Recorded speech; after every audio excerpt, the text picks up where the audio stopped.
அஸ்ஸலாமு அலைக்கும் ஃப்ரெண்ட்ஸ். இன்றைக்கி நம்ம பார்க்க போகிற ரெசிபி வந்து பாசிப்பருப்பை வச்சு செய்யக்கூடிய ஒரு குழம்பு தான்.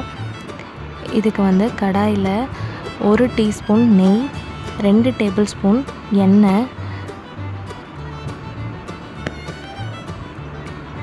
சூடானதுக்கப்புறமா 1 டீஸ்பூன் கடுகு சேர்த்துக்கிறேன். கடுகு நல்லா பொரிஞ்சதுக்கப்புறமா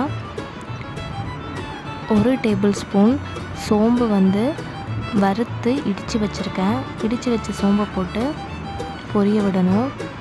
அதுக்கப்புறமா 2 பச்சை மிளகா, 1 கொத்து கருவேப்பிலை,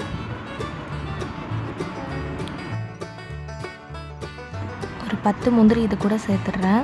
முந்திரி நல்லா கோல்டன் ப்ரௌன் ஆனதுக்கப்புறமா பெரிய வெங்காயம் 1 பொடியாக நறுக்குனது இது கூட சேர்த்துக்கிறேன். வெங்காயம் போட்டு கொஞ்சம் நேரம் இது வந்து வதங்கணும். இந்த ரெசிபியோட பேர் வந்து கொத்து பருப்பானோன்னு தான் சொல்லுவாங்க.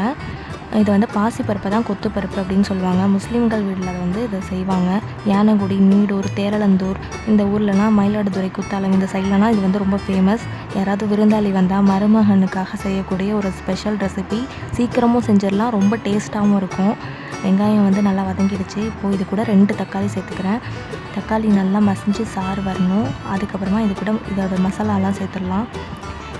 மசாலா என்னென்னா 3/4 டேபிள் ஸ்பூன் வந்து மல்லித்தூள், 1 டேபிள் ஸ்பூன் வந்து மிளகாய்த்தூள், 1/2 டீஸ்பூன் வந்து மஞ்சள் தூள், 1/2 டீஸ்பூன் வந்து ஜீரகத்தூள்.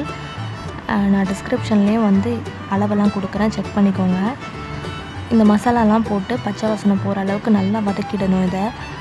இது வதக்குனதுக்கப்புறமா இது கூட வந்து பாசிப்பருப்பை சேர்த்துடலாம். நான் ஏற்கனவே பாசிப்பருப்பை வந்து வேக வச்சு வச்சுருக்கேன். தண்ணி ஊற்றி ஒரு 1/2 மணி நேரம் ஊற வச்சுட்டு அதை 3 விசில் விட்டு வேக வச்சு வச்சுருக்கேன். 120 கிராம் பாசிப்பருப்பு. இது வந்து வேக வச்சதுக்கப்புறமா உப்பு போட்டே வேக வச்சுருக்கேன். இதை வந்து இது கூட சேர்த்துடணும். சேர்த்துட்டு இதை நல்லா கிளறிட்டு இதுக்கு தேவையான அளவு தண்ணி ஊற்றிடலாம். எந்த அளவுக்கு இந்த கன்சிஸ்டன்சி உங்களுக்கு வேணும்னு நினைக்கிறீங்களோ அந்தளவுக்கு சேர்த்துக்கலாம். ஒரு 1/2 எலுமிச்சை சைஸ் புளியை வந்து கரைச்சி இது கூட நான் சேர்த்துக்கிறேன். அது வந்து ஒரு 3/4 டம்ளர் வந்துச்சு அந்த தண்ணி. எக்ஸ்ட்ரா வந்து நான் தண்ணி சேர்த்துக்கிறேன். இந்த ரெசிபிக்கு தேவையான அளவு உப்பையும் நீங்கள் போட்டுடலாம் இந்த ஸ்டேஜில்.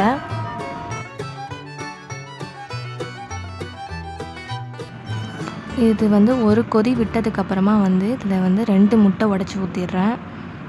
முட்டை உடச்சி ஊற்றுனதுக்கப்புறமா அது ஒரு 5 நிமிஷம் இருந்தால் போதும். அந்த சூட்டில் அது வந்து நல்லா வெந்துடும்.